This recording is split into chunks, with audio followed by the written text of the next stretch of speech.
सहनाववतु सहनौ भुनक्तु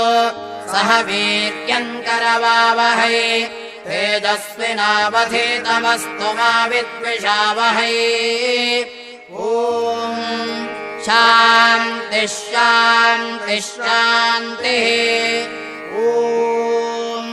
भृगुर्वै वारुणिः वरुणम् पितरमुपससार अधीः भगवो ब्रह्मेति तस्मा एतत्प्रोवाच अन्नम् प्राणम् चक्षुश्रोत्रम् मनोवाचमिति तगुंहोवाच ततो वा इमानि भूतानि जायन्ते येन जातानि जीवन्ति यत्प्रयन्त्यभिसंविशन्ति तद्विजिज्ञासस्व तद्ब्रह्मेति सतपोतप्यत सतपस्तप्त्वा अन्नम् ब्रह्मेति व्यजानात् अन्नाद्येव खल्विमानि भूतानि जायन्ते अन्नेन जातानि जीवन्ति अन्नम् प्रयन्त्यभिसंविशन्तीति तद्विज्ञाय पुनरेव वरुणम् पितरमुपससार अधीः भगवो ब्रह्मेति तगुंहोवाच तपसा ब्रह्म विजिज्ञासस्व तपो ब्रह्मेति सतपोतप्यत सतपस्तप्त्वा प्राणो ब्रह्मेति व्यजानात् प्राणाभ्येव खल्विमानि भूतानि जायन्ते प्राणेन जातानि जीवन्ति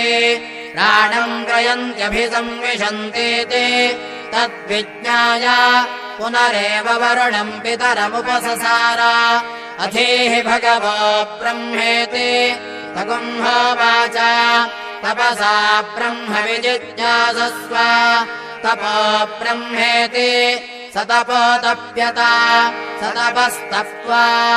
मनो ब्रह्मेति व्यजानात्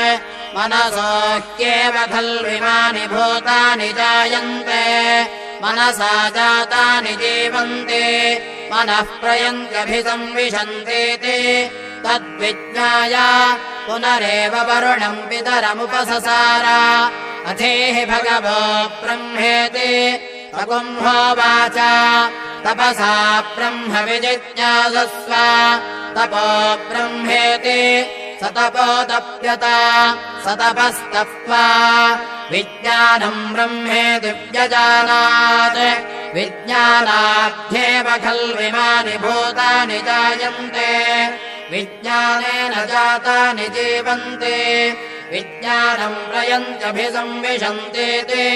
तद्विज्ञाय पुनरेव वरुणम् पितरमुपससार अधीः भगवो ब्रह्मेति तगुंहोवाच तपसा ब्रह्म विजिज्ञासस्व तपो ब्रह्मेति सतपोतप्यत सतपस्तप्त्वा आनन्दो ब्रह्मेति व्यजानात् आनन्दाद्येव खल्विमानि भूतानि जायन्ते आनन्देन जातानि जीवन्ति आनन्दम् प्रयन्त्यभिसंविशन्तीति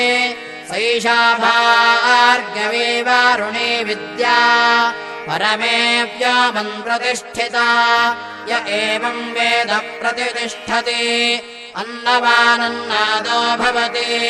महान् भवति प्रजया पशुभिर्ब्रह्मवर्चसेन महान् कीर्त्या अन्नम् न निन्द्यात् तद्व्रतम् प्राणो वा अन्नम् शरीरमन्नादम् प्राणे शरीरम् प्रतिष्ठितम् शरीरे प्राणः प्रतिष्ठितः तदेतदन्नमन्ने प्रतिष्ठितम् स य एतदन्नमन्ने प्रतिष्ठितम् वेद प्रतिष्ठति अन्नवानन्नादो भवति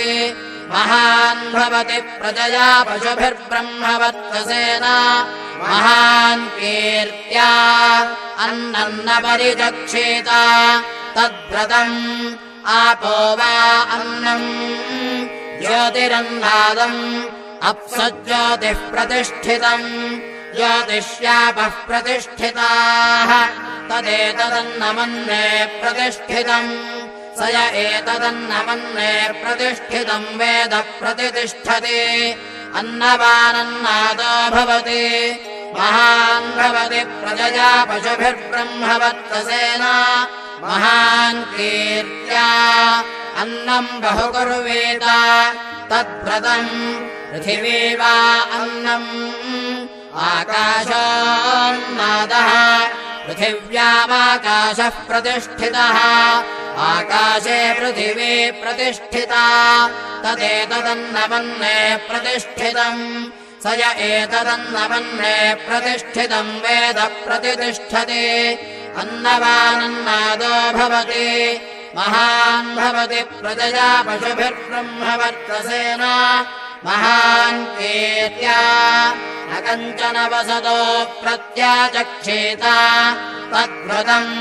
तस्माद्यया कया च विधया बह्वन्नम् प्राप्नुयात् अराभ्यस्मा अन्नमित्याचक्षते एतद्वै मुखतोऽन्नगुम्राभ्यम् मुखतोऽस्मा अन्नगुम्राध्यते एतद्वै मध्यतोऽन्नगुम्राभ्यम् मध्यतोऽस्मा अन्नगुम्राध्यते एतद्वा अन्ततोऽन्नगुम्राभ्यम् अन्ततोऽस्मा अन्नगुम्राध्यते य एवम् वेद क्षेम इति वाचि योगक्षेम इति प्राणापानयोः कर्मेति हस्तयोः गतिरिति पादयोः विमुक्तिरिति पायो इति मानुषे समाज्ञाः अथ दैवीः वृत्तिरिति वृष्टौ बलमिति विद्युति यश इति पशुषु ज्योतिरिति नक्षत्रेषु प्रजातिरमृतमानन्द इत्युपस्थे सर्वमित्याकाशे तत्प्रतिष्ठेत्युपासीत प्रतिष्ठावान् भवति तन्मह इत्युपासीत महान् भवति तन्मन इत्युपासीत मानवान् भवति तन्नम इत्युपासीत गम्यन्ते एस्मै कामाः तद्ब्रह्मेत्युपासीत ब्रह्मवान् भवति तद्ब्रह्मणः परिमल इत्युपासीत पर्येणम् म्रियन्ते द्विषन्तः सपत्नाः पर्ये प्रिया भ्रातृव्याः स यश्चायम् पुरुषे यश्चासावादित्ये स एकः स य एवंवित् अस्माल्लोकात् प्रेत्या एतमन्नमयमात्मानमुपसङ्क्रम्य